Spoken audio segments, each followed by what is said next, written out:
Boa noite a todos. Como o nosso irmão disse, é uma alegria nós podermos estar todos reunidos, dedicando um pouco do nosso tempo, 2 horas na semana, para nos ligar ao nosso Pai, nos informar um pouco, afinal, dedicar esses momentos à nossa parte espiritual, ao nosso espírito. E que bom que podemos estar aqui, nós já somos abençoados por isso. Então, hoje nós vamos falar sobre um tema discutível, principalmente que causa muitas dúvidas. Aqueles que leem a Bíblia, já leram, devem ter se deparado com algumas expressões de Jesus, nas quais ele joga palavras que, se não bem explicadas, se não bem entendidas, podem causar um mal entendido.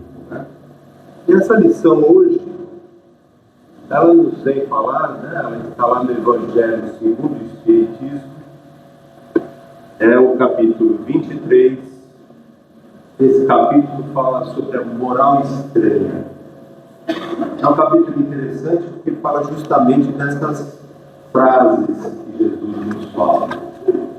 Está lá, por exemplo, quando ele está fazendo uma visita e avisam que o pai e a mãe dele, os irmãos estão lá, e ele fala: quem são meus pais, quem são meus irmãos? Deixais que os mortos enterrem seus mortos. Ou seja, causam em nós dúvidas. E essa lição de hoje também. Não vim trazer a paz, mas a espada. Não deveria ser o contrário, Jesus falando: eu não vim trazer a espada, mas sim a paz. Mas não. Nós vamos ver, está lá em Lucas, está em Mateus, Jesus nos fala dessa forma. E nós vamos, através de um pouco de história, um pouco de tentar viajar no tempo de Jesus, para saber por que ele nos fala dessa forma. Não julgueis que vim trazer a paz à terra. Não vim trazer-lhe a paz, mas a espada. Porque vim separar o homem contra seu pai, e a filha contra sua mãe, e a nora contra sua sogra, e os inimigos do homem serão os seus mesmos domésticos. Está lá em Mateus 10, de 34 a 36. Da mesma forma também, Lucas, ele vem nos falar: eu vim trazer o fogo à terra, e que quero eu, senão que ele se acenda? Eu, pois, tenho de ser batizado no batismo, e quão grande não é a minha angústia até que ele se cumpra? Vós cuidais que eu vim trazer a paz à terra? Não, vos digo eu, mas separação, porque de hoje em diante haverá numa mesma casa 5 pessoas, 3 contra 2 e 2 contra 3. Estarão divididas, o pai contra o filho e o filho contra seu pai, a mãe contra a filha e a filha contra a mãe, a sogra contra sua nora e a nora contra sua sogra. Estranho, Entender por que Jesus deixou essa sua mensagem, transmitiu esses ensinamentos numa de suas passagens. Mas vamos então entender que, aliás, o Espiritismo nos traz essa vantagem. A nossa preocupação é ter uma fé raciocinada, é entender exatamente o sentido das coisas. Aquilo que está na Bíblia, através que nós estudamos através do Evangelho segundo o Espiritismo, que nada mais é os tópicos, os parágrafos, que lá estão trazidos de uma forma mais simples e explicados, para que possamos entender e assimilar exatamente esses ensinamentos que Jesus deixou. O que aquelas palavras querem nos dizer? Então, como eu falei, vamos um pouco de história para a gente entender o porquê dessas palavras. Nós vamos ver aí, né, um mapa da Palestina dos tempos de Jesus. Ali nós temos Belém, né? Jesus Cristo viveu em várias localidades significativas durante sua vida. Ele nasceu em Belém, na Judéia, passou sua infância e juventude em Nazaré, uma pequena vila na região da Galileia, por isso ele é frequentemente chamado de Jesus de Nazaré.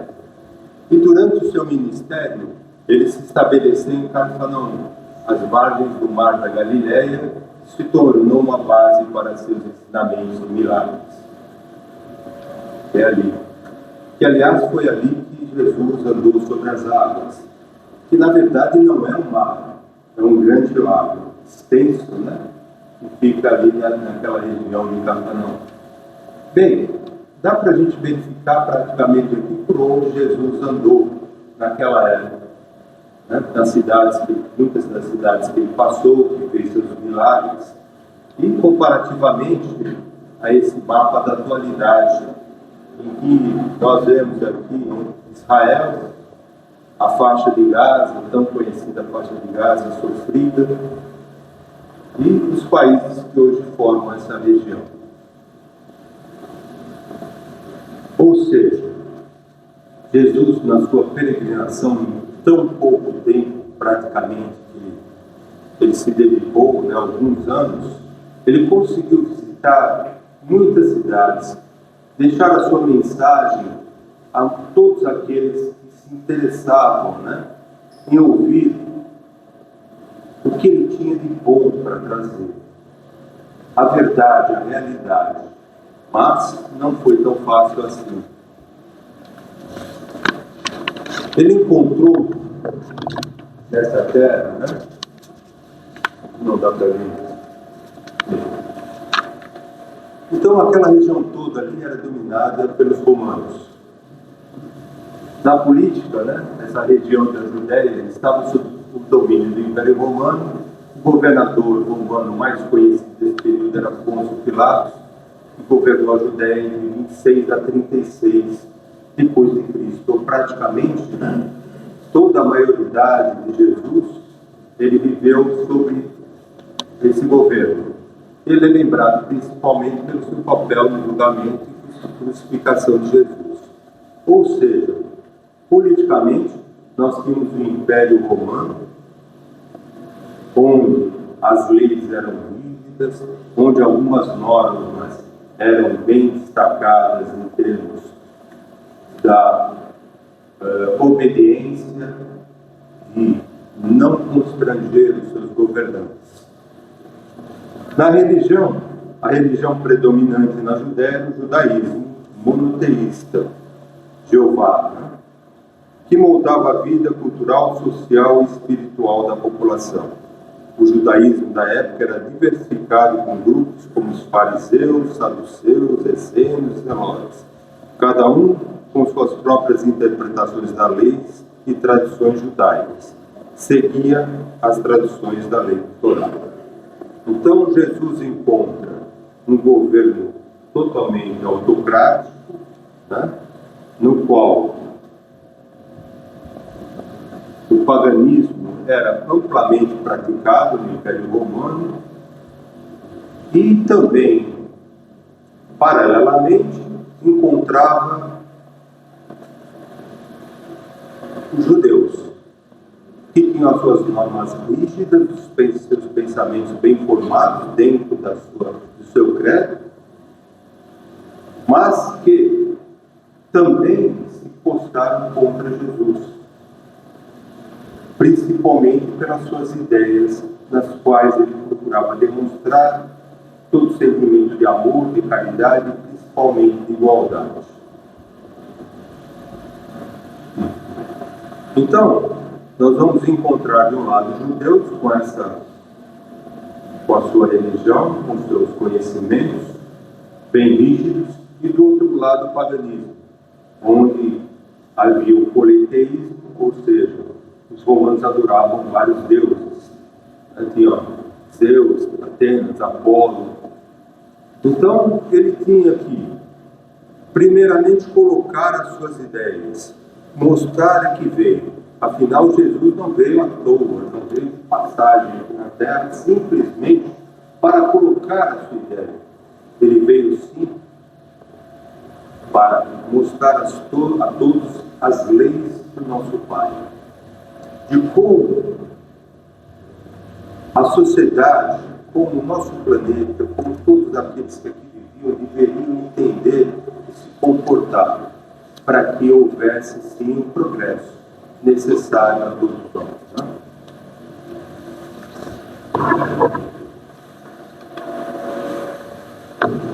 Aí ele começa a causar problemas, né? Porque à medida que ele prega a igualdade, à medida que ele prega a caridade, ele vai contra tanto os judeus como os governantes romanos. Então as ideias de Jesus eram radicais para a época, e além de desafiar os romanos, também confrontava as estruturas religiosas e sociais judaicas, gerando tensões em múltiplos níveis. Nós já ouvimos algumas palestras em que Jesus comparava, os fariseus, por exemplo, quando oravam, faziam todos aqueles gestos, era dado ali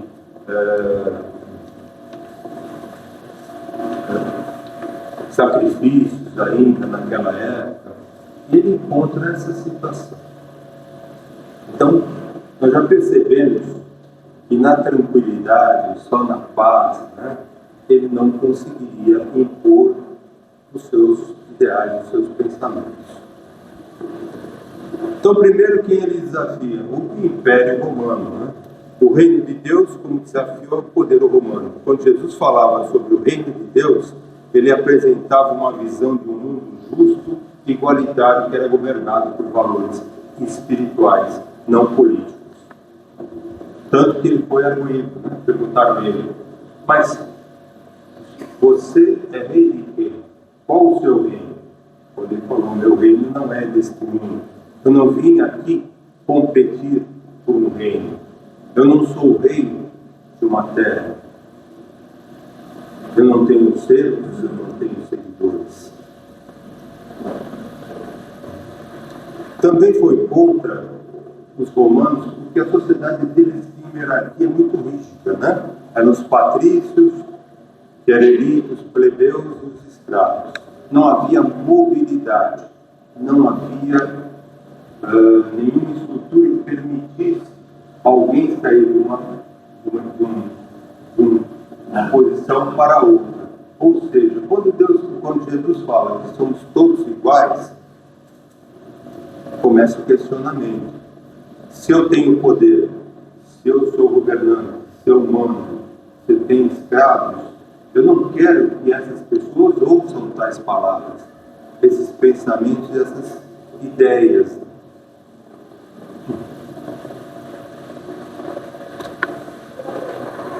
Foi contra também a posição dos governantes, dos imperadores, porque o povo era oprimido e orientado ali a cultuar esses imperadores. E Jesus falava que ninguém deveria ser cultuado, somente Deus. E nisso tudo ele causou, começou a causar essas contradições. Começou a ser persona não grata, porque à medida que ele colocava nos seus evangelhos, nas suas reuniões, as suas ideias, ele estava confrontando e colocando ideias na cabeça daqueles seguidores que sempre obedeceram ao Império Romano e aos seus governantes. Se ele fosse tratar simplesmente com paz, com tranquilidade, porque às vezes nós temos essa impressão de Jesus, Claro, ele era a figura do amor, da compaixão, da caridade, mas ele tinha que ser forte, ele tem que ser impositivo nas suas afirmações. Tanto que nas suas viagens, nas suas idas às cidades, nas suas pregações, ele era firme com relação às ideias que ele colocava.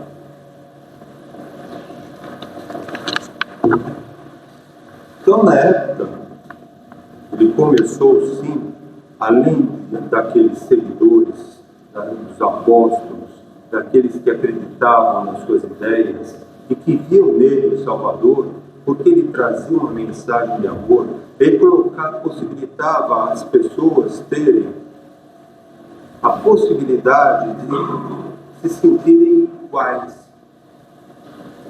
de terem a possibilidade de ascensão, de serem tratadas como os filhos de Deus. Ele começou a incomodar tanto aqueles religiosos que viviam de forma opulenta, de forma tendo a religião não só como algo impositivo, como algo que tinha que impor àquelas pessoas as suas seitas, as suas normas, os seus dogmas, mas também como um meio de vida, um meio de obter riquezas. E também colocava em xeque o comando dos romanos, no sentido de que ele estava ali demonstrando que havia a possibilidade de uma sociedade mais justa e que aqueles irmãos deveriam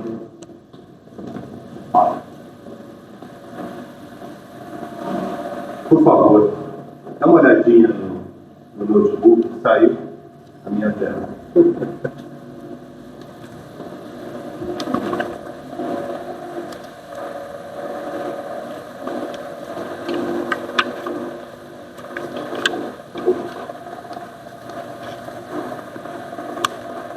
Bem, diante desse quadro, como eu falei,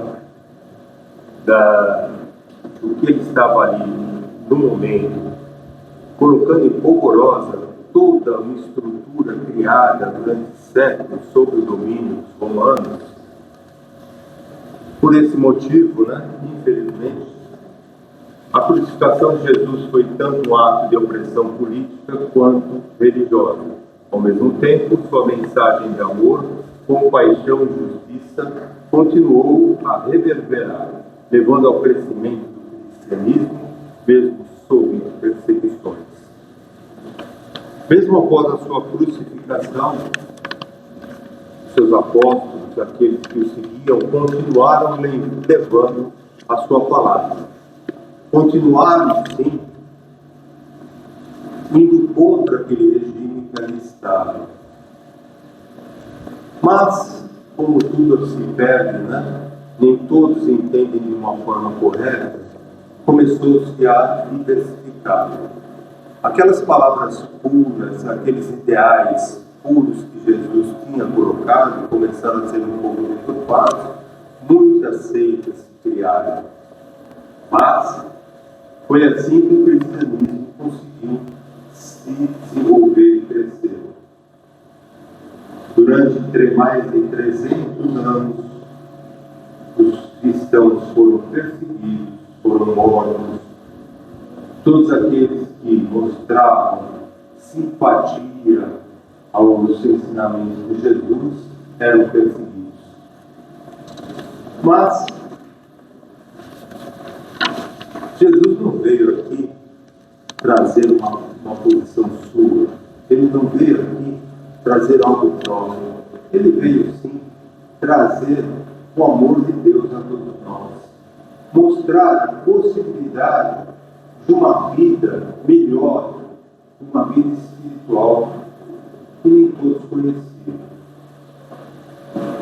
Trazer através das suas palavras o sentimento de amor ao próximo, de amor ao Deus único, Criador de todas as coisas. E que Ele, vendo que o nosso planeta, apesar de tudo foi feito, Jesus é o governador do nosso planeta, toda a parte de criação, desde o início da Terra, ele comandou, deixou praticamente um planeta para que nós, humanos, quando reencarnamos, afinal, nós sabemos, todos nós somos espíritos criados por Deus em determinado momento. Que recebemos esse corpo para aqui cumprirmos a nossa missão. E ele já vinha dizer que nós, como espíritos, somos imortais. Que ninguém conheceria o seu Pai se não renascesse de novo.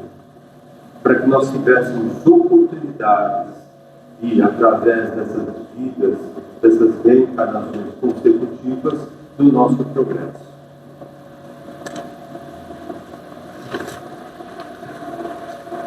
Então, o cristianismo se torna uma religião oficial. Apesar das perseguições, o cristianismo cresceu rapidamente em todo o Império, especialmente entre os povos marginalizados. Um marco importante foi o Edito de Milão, em 313 depois de Cristo, 313 anos após seu nascimento, emitido pelo imperador Constantino, que garantiu liberdade religiosa e encerrar as perseguições.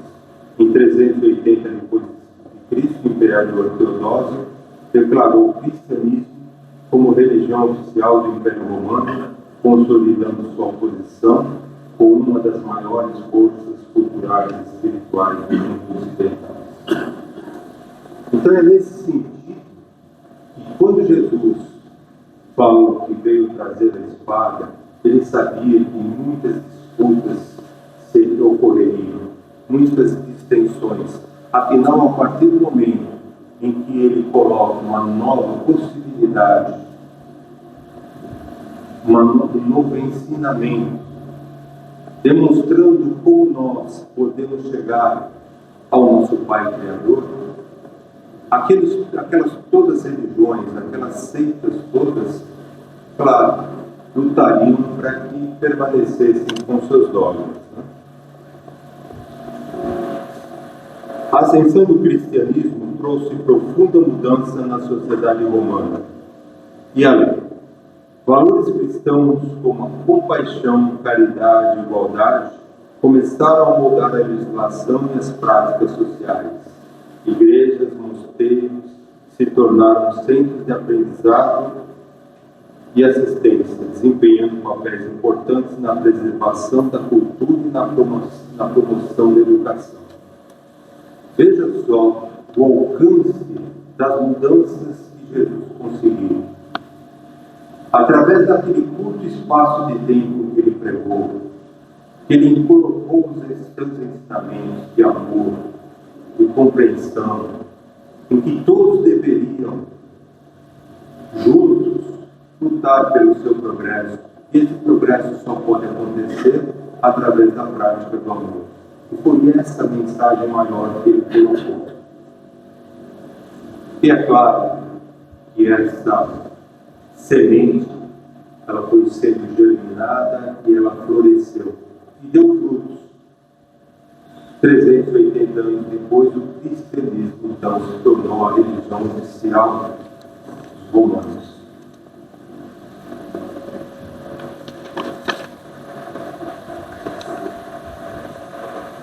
Quando Jesus declara, não creais que eu tenha vindo trazer a paz, mas sim a divisão, seu pensamento era esse: não creais que a minha doutrina se estabeleça pacificamente. Ela trará lutas sangrentas, tendo por pretexto o meu nome, porque os homens não me terão compreendido, ou não me terão querido compreender. Muito difícil. Até hoje, nós nem sempre entendemos esses ensinamentos. Até hoje, esses ensinamentos são utilizados, às vezes, de forma deturpada. A compreensão com a qual nós temos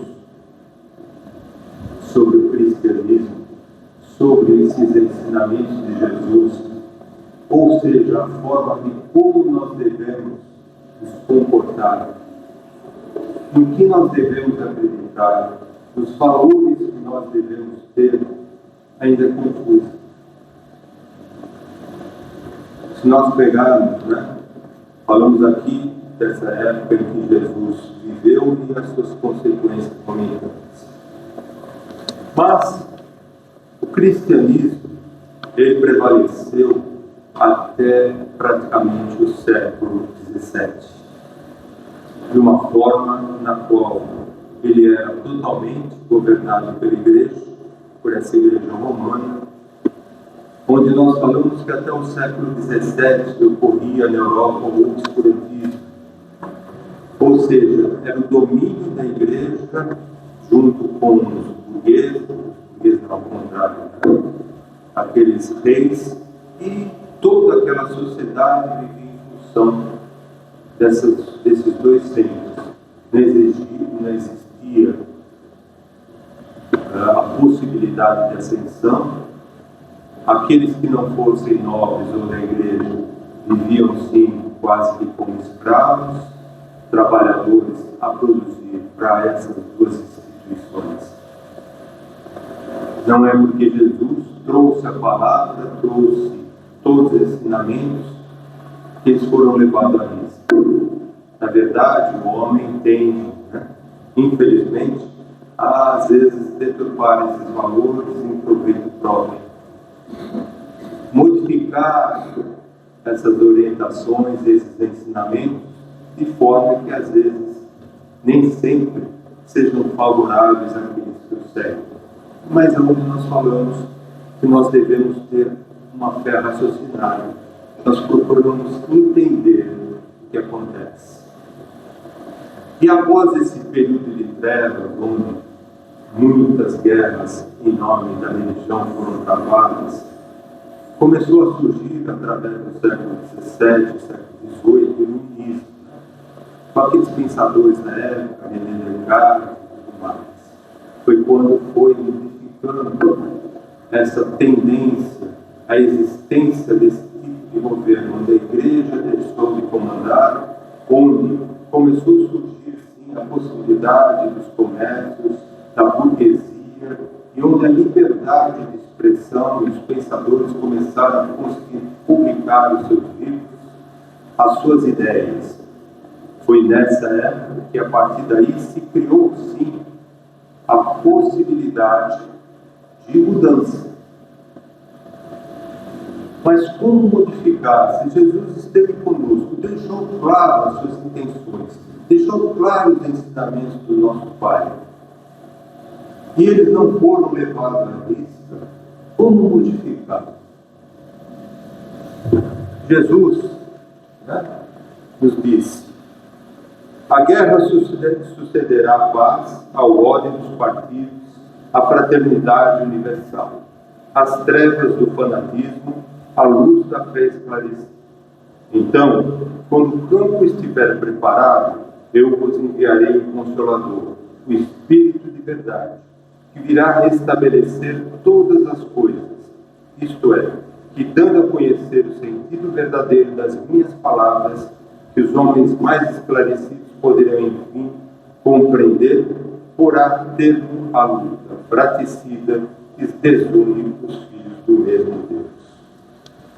Jesus já tinha deixado, então, a todos que em determinado momento, sim, nós conseguiríamos receber esse Espírito de verdade.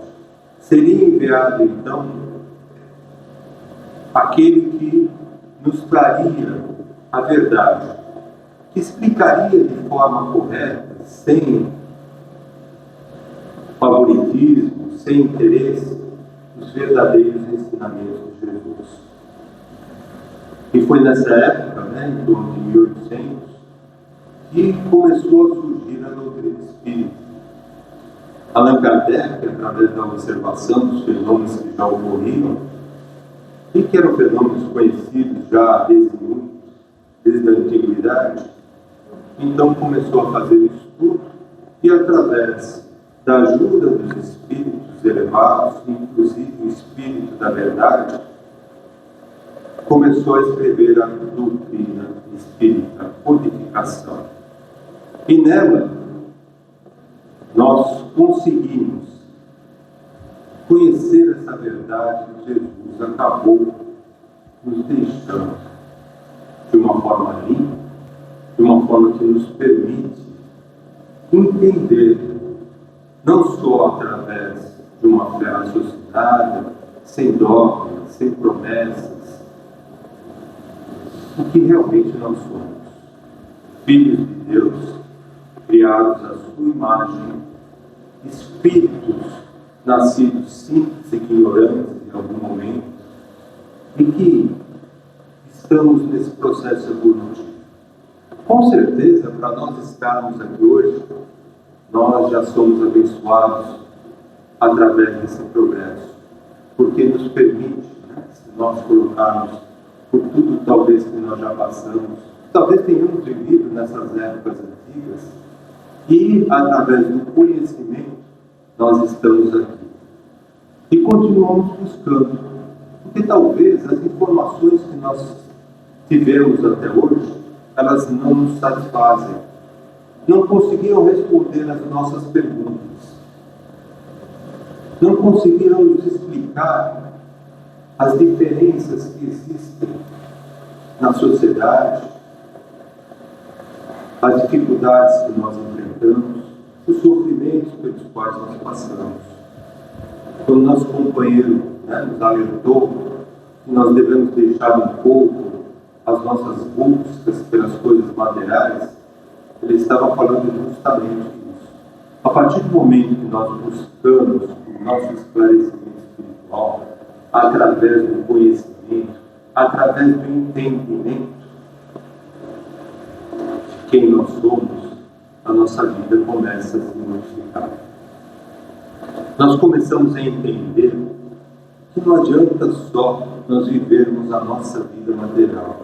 É claro que nós temos que trabalhar, nós temos direito a comprar os nossos bens, nós temos direito aos prazeres que a vida nos proporciona de uma maneira moderada, mas que paralelamente ao nosso progresso material, nós devemos nos preocupar também com o nosso espírito, nos preocupar com nós mesmos, entender o porquê nós estamos aqui, o porquê das nossas dificuldades. E principalmente entender que a nossa vida realmente não é desse mundo. Começar a perceber as palavras que Jesus falava: meu reino não é deste mundo. Na casa do meu Pai tem muitas moradas. É preciso renascer para poder chegar até Deus. Ele estava nos falando que nós, como Ele, afinal Jesus é nosso irmão, um espírito místico, que já passou por todas essas fases, que veio nos orientar. E de repente, através de nos perder um pouco nas religiões, nas informações erradas, nosso desinteresse, a nossa falta de tempo, nós deixamos de lado os seus ensinamentos. Mas, graças a Deus, a gente consegue estar percebendo que a nossa vida tem que ter alguma coisa diferente. Não é possível, Nós estamos aqui somente para viver essa vida simples, essa vida pobre, e nada construir. Nós devemos, então, voltar aos ensinamentos de Jesus lá no início, esquecer todo esse período de trevas, todo esse período de deturpação das suas palavras e seguir os seus ensinamentos de forma mais simples.